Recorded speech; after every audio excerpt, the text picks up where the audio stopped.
So I just want to share some more information how our healthy adult version 2 parts and our child parts are related to your eating. So we can just dive a little bit deeper and unpack that a little bit more around some of those deeper reasons as to what might be going on below the surface. So the first thing is we are a sum of many parts. So you probably know, sometimes you feel like you've got the angel on one shoulder, you've got the devil on the other shoulder. So this is like, I really want to be good. And this part's like, come on, eat the chocolate. We'll start again tomorrow, right? And sometimes it feels like a real kind of push and pull and an inner conflict that's going on. And our system is extremely complex with all of these different parts. So we all have a healthy adult part that wants the best for us. This is version 2, that wants you to thrive, that does all the things that support that. And then we have other parts. So we have a controlling part. We have an anxious part. We have a part that holds shame. So we are a very complex system, and often we really don't appreciate what's going on underneath the surface. So as I mentioned, we all have a healthy adult version 2 part, which is really living in the present moment. So when you, and I typically find this is when we're out of our head and we're in our body and we're plugged in and we're connected, and maybe we're catching up with loved ones, or we're out in nature, walking the dog, or patting the cat, or whatever that looks like for you. And we're in the present moment. And in the present moment, everything feels more calm and at peace, or you feel empowered. This is when we are stepped into our version 2 healthy adult part, who is in charge of the wheel behind our car, so to speak. So if our car represents us as a system, when our version 2 healthy adult part is behind the wheel, we're doing all of those things that support us thriving. Then we all have wounded child parts, and these wounded child parts are stuck in the past in trauma time. So with our subconscious mind, so that everything is stored in our body, whether we are aware of it or not. All of our trauma is stored in our body, whether we are aware of it or not. And it doesn't matter that something happened 3 or 4 decades ago. In our mind, we can minimize it and think, that shouldn't really have an impact on me now because it was so long ago in the past, or it could have been so much worse than other people. Our system doesn't recognize that. Our system has no time and date stamp in our subconscious mind where everything is stored. So if there's trauma there, and I'll talk a little bit about what trauma is, big T and little t trauma, there's no date and time stamp. So if something happened to you when you were 5 years old that is unprocessed, it is still sitting in your system, and there's a wounded child part that is holding on to the trauma, and it could have happened yesterday if this part has been triggered. So it doesn't matter that it happened so long ago. Now, these wounded child parts, as I mentioned, they are stuck in the past. So if something happened at 5 years old, you've got a little part that still feels 5 years old, that is holding on to the trauma, that doesn't realize that you're now 55 years old, for instance, and you're safe now and you're no longer in danger. These wounded child parts, when they're stuck, they feel like they're still in danger. Now, talking about trauma, many of us are really familiar with big T trauma. So this is typically a one-off event. So it could be a car accident. It could be a fire. It could be a sexual assault or sexual abuse, etc. So this is known as big T trauma. And this is often when many people get PTSD, where they might have flashbacks and other sort of symptoms later on in life that are related to this big T trauma. And of course, what I love about EMDR is it's the gold standard for trauma, which is why I love it, because we get the body involved to heal. And then there's little t trauma, and these are more attachment ruptures. Now, I've been doing this work for a very, very long time. I've seen hundreds of clients over the years, and I would say 98% of clients have some form of little t, and many don't even realize that it's there. So often when there's no big T trauma and there's just little t trauma, often clients will think, oh, well, there wasn't violence or there wasn't a child sexual assault, so therefore I had a good, quote unquote, upbringing. But a little t trauma is very, very common, and trauma in general is common in the area of disordered eating. And little t trauma can be, for instance, if your parents worked full-time and very, very busy, or you were alone a lot in the house when that happened, or maybe you had a parent who had some mental health issues or issues with alcohol or drugs, or maybe you had a very critical parent. Maybe you had a parent that you needed to parent, that you felt like an adult, or just really little t trauma. A very simple way that I think is quite good to understand is anytime a young part, so when you were growing up, that you had to take on an adult perspective, because what we know is that children really blame themselves. So for instance, if there were issues in your parents' relationship, often the child can blame themselves or feel like it's their responsibility to fix the problem. And this is where little t happens. And often little t happens over and over and over and over again over time. Things like bullying, teasing, just messages that you received growing up that you weren't good enough, that you had to lose weight, etc., is all this little t trauma that we store in our system, and often we don't realize what an impact that it has on our eating today. So when we are not triggered, so when we are really in our version 2 adult self, we are regulated in our nervous system. So we are sitting up the top of the ladder in this safe pathway. We are feeling connected. We are plugged in. We are in the present moment. And we know we're in version 2 adult when our narrative and our inner dialogue might be, I can do this, or I'm strong, or I'm kind, or I can persevere, or I'm open to changing. Now, version 2 isn't perfect. So the perfectionism is actually a part that's more version 1. Version 2 is more realistic, and she's very much around, look, I know that I need to put the work in and I'm going to show up and do my best, or I'm going to chip away. Rome isn't built in a day. It's more patience. It's more flexibility. And we know when the adult is in charge, leads to these version 2 behaviors that will keep us on our path, whether that's the meal planning, the prepping, doing this homework, tuning in, prioritizing yourself, setting boundaries, whatever that looks like. But when we get triggered, we feel unsafe. So when we get triggered, we move down the ladder and we're either in the anxious pathway or dysfunctional freeze. Both are in survival mode. And what happens is it leads to dysregulation in our system. So anytime we get triggered, our wounded child part is in charge because she feels unsafe. Okay. And often this can be unsafe emotionally, not necessarily feeling physically unsafe.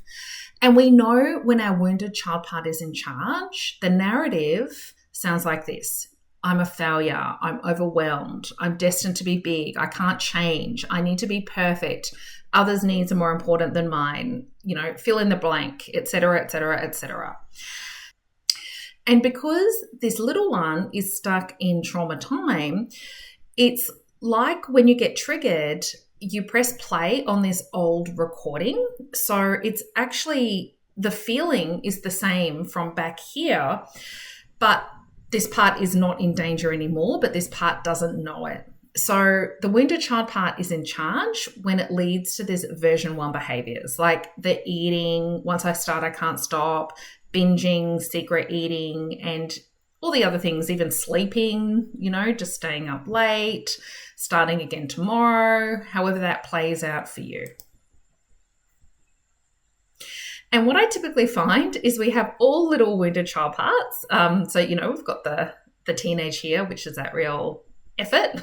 I know what I'm doing, that rebel, and then, different ages as well.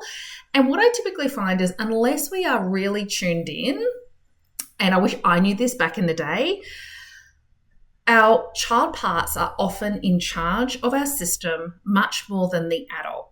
So the first thing I want you to recognize during your day is just start high level. Is the adult in charge or is there a child part in charge?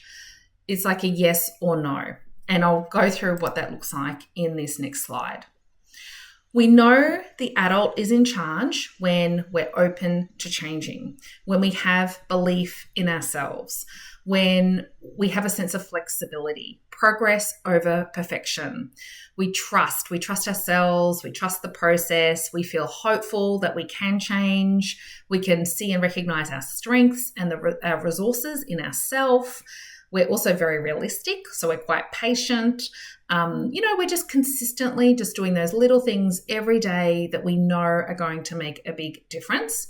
And we take that personal responsibility and we have that self-discipline to put the work in, knowing that nothing changes if nothing changes, right?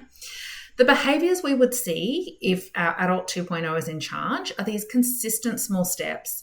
Self-awareness, tuning in, even just realizing and being aware of, is it the adult in charge or the child in charge? Leaning into discomfort, sitting with feelings, challenging our thoughts, just all of those things that we are really doing in the program together. Now, we know if a child part is in charge, if it's more rigid thinking. So it's a very black and white. So it's success or failure. I'm good or I'm bad. Really overly focused on being perfect as well and feeling like I need to fix everything. I'm broken. I need to fix myself and I need to do it by tomorrow. So it's not very realistic. There's a lot going on in your system as well when a child part is in charge. So it feels very overwhelming. There are a lot of big feelings and it's very, very difficult, if not impossible, for the child to sit with them, right? A lot of excuses like, oh, maybe it's this, maybe it's that. I'll start again tomorrow. Looking at external outside of yourself with the excuses versus taking that personal responsibility. And the behaviors that we would see if a wounded child part is in charge is all or nothing thinking, just continuing with the old behaviors. So continuing with the eating, not leading into any discomfort, not trying any processes, just really also believing the narrative that I can't do this, I can't change, and also no self-discipline as well. So I can't do hard things, I can't show up for myself. Now, I also want to normalize all of this for you. We all, including me, have these child parts. And we also, all of us, have aversion to adult self as well. So it is very, very normal for our wounded child parts to be running our show. And that's why I think it's great that we're starting to do this work so we can actually recognize what's going on and then pop the adult in charge. I've got some processes that you will see that's going to help you with exactly doing that. But really it's going to be tuning in, is the adult in charge or is the child part in charge? And then completing one of the processes to put the adult back in charge. That is overall what we're going to be doing here. And the more you do it, the wounded parts actually just settle a lot more and they calm a lot more. The thing is, we typically don't like these parts of ourselves and we try to avoid it. And food is a really great way to numb all of this stuff out. But if you think about, a toddler, if you really didn't give the toddler any attention or love or take care of it, you're probably going to see the behaviors just get worse and worse and worse. And it's the same. You got to almost treat these parts like, seeing a 5-year-old version of yourself, as you would, your own child or grandchild, or a niece or nephew or a friend's child, for instance. That's a way. It's almost like reparenting is what we're going to be doing, these young wounded parts, and they appreciate it so much when we give them attention and we listen to them and we validate them and we see them, and then we soothe them and settle them, and that allows the adult to step in and take over. So I hope this is all resonating with you. So this is another way of seeing it. And so if we, often what we do is we just see our eating behaviors, right? So we just see the mindless eating, the craving, the habits, and that's all we see. And then we blame ourselves and we think we don't have enough willpower and control. And we don't appreciate this is actually what's going on at a deeper surface. So this is kind of, I always say this work is like layers. It's like an onion. So if you think about it, there's an outer layer here, and this is one of my eating saboteurs. So there's 6 of these. And so this saboteur is the rebel, okay? So when the rebel is in charge of your eating, the thoughts are, stuff it, I'm going to eat. She knows what to eat, but she does the opposite. And it's rebelling against control, judgment, and societal expectations. This rebel I see come out a lot, particularly if you grew up in a very controlled environment, whether that was having food controlled or very strict upbringing. It's like the rebel comes out and says, stuff it, years and years later. Also, another one is if, a parent had narcissistic traits, and everything, or very, very critical, this one can come out as well. So the rebel lives in your anxious pathway. Remember, from anxious and functional freeze, you're in survival mode, and it feels unsafe and dysregulated. But what's underneath the rebel is a wounded child part. So another way of seeing this is the eating saboteur. So anytime you're eating, and when I say eating, I'm talking about that non-hungry eating, whether that's a binge, whether that's mindless eating, any habit that you have in place. The eating saboteur is a protector of your young wounded part. So this wounded part is in charge, but we eat so we don't have to feel and connect in with this wounded child part. But the processes that I'm sharing with you mean that we don't need to eat because we're going to connect in with that wounded child part and we're going to take care of her from now on. The next eating saboteur that also sits in the anxious pathway is our distractor. So this is anytime you're looking outside of yourself, you are on a million committees, you're busy, looking after everyone else, maybe looking after special needs kids, looking after elderly parents. Everyone's needs come before yours. And then you're eating due to exhaustion and busyness. And the distraction is distracting from your own thoughts and feelings within and being in the present moment. So this is more of a doing profile. And again, it's protecting a young wounded part. Then the next one, sitting in the anxious pathway as well, is the inner critic. So it's like you're going to fail, you're not good enough, you're not perfect. And this is sort of eating to relieve the pressure from the judgment and the criticism. So it's critical. If I beat myself up, it will give me more motivation to change. And of course, that never happens. Then we have the functional freeze, eating saboteurs. So we have the numbing out. So this is, it's all too hard. I need to switch off, watching TV and eating, and really numbing out from expectations, stress, challenges, caretaking, responsibility, and even numbing out from overwhelm, feeling that overwhelm, because chances are you've been sitting in the anxious pathway all day, you drop to functional freeze and eat. And again, these saboteurs are protecting these young wounded parts. The next one is the defeatist. This is in functional freeze. So it's all too hard to change. You give up. And the defeatist believes you can't have longer term change. So why bother trying, because you're only going to fail. And then finally, we have the avoider sitting in functional freeze. So this is the I'll start again, I'll be good tomorrow. So we eat today and we hope to wake up and something magical happens in our sleep that we're going to do better tomorrow. And of course, that tomorrow never comes, and then we just repeat the next day, repeat in that vicious cycle.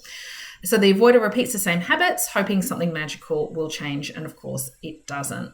So have a reflection on which eating saboteur might be playing out for you, and just having a bit more awareness that it's the wounded child part that you're eating here, so you don't have to feel in here, this wounded child part. And then finally, I've just created a little reflection planner, and you can feel free to print this out, but this is just completely optional, but it can help some of you just to create some more clarity around really identifying when the wounded child is in charge versus the adult self. So here's a little bit of a daily reflection. So what triggered me today? So remember, this is the trigger from the adult to the child. Now, often it can be a feeling that can trigger you, like stress, overwhelm, disappointment, etc.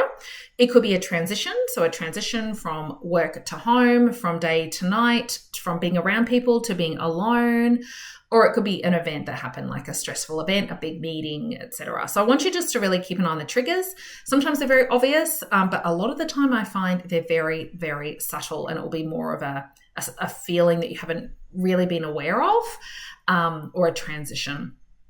What emotions did you feel? Were you anxious, stressed? Was there shame? Was there disappointment, sad, hurt, etc.?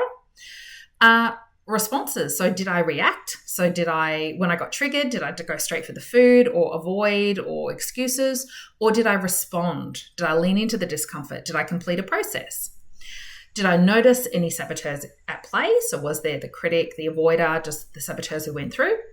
And then shifting to adult 2.0 self, how can I respond differently next time? So really what we want to be doing is we want to be tuning in. And remember, adult is here and child is here, okay, in our pathway. So we're always going to be moving down the ladder, but the key is to recognize when you have been triggered, okay? So the first trigger will be moving to the anxious pathway, and then responding by moving up the ladder versus doing nothing and moving down the ladder, because this is often when we're eating in this functional freeze to numb it all out. So have a think about just something you can do every day when you're tuning in to keep moving up the ladder, keep moving up the ladder, keep moving up the ladder. It could be something as simple as getting a cup of tea instead of getting the chocolate, going out in nature, or walk around the block when you need a break at work versus going to the kitchen. Really be tuned in, like, what do you need? What are you truly craving? Because I can guarantee you're not craving the food. You're craving the feeling the food is giving you, like the relief, the relaxation, the me time. How can you get that in another way that is quite simple to do in the moment? A butterfly hug. Try these processes for these little wounded child as well that you can try in the moment to move up the ladder. Every time you move up the ladder, you're putting version 2 adult in charge. What's one small step that I can take to prioritize myself today? Yeah. And what self-care or boundary can I implement? So this is all, we just want simple things. Remember, version 2 adult is small, simple steps consistently, and celebrate every single small win and acknowledge every single small win. And a nervous system check-in, so you can use this as well. And what's one small thing I can do to move up the ladder? So that's just can help you, just a few journal prompts just to write it all down. That can really help with your processing as well. So I hope this has been really helpful. Have a play around with the tools, and it's very much around noticing triggers. When you're triggered, you are in survival mode. A child part is in charge. This is when we would normally eat, but we want to soothe the child parts instead with these processes.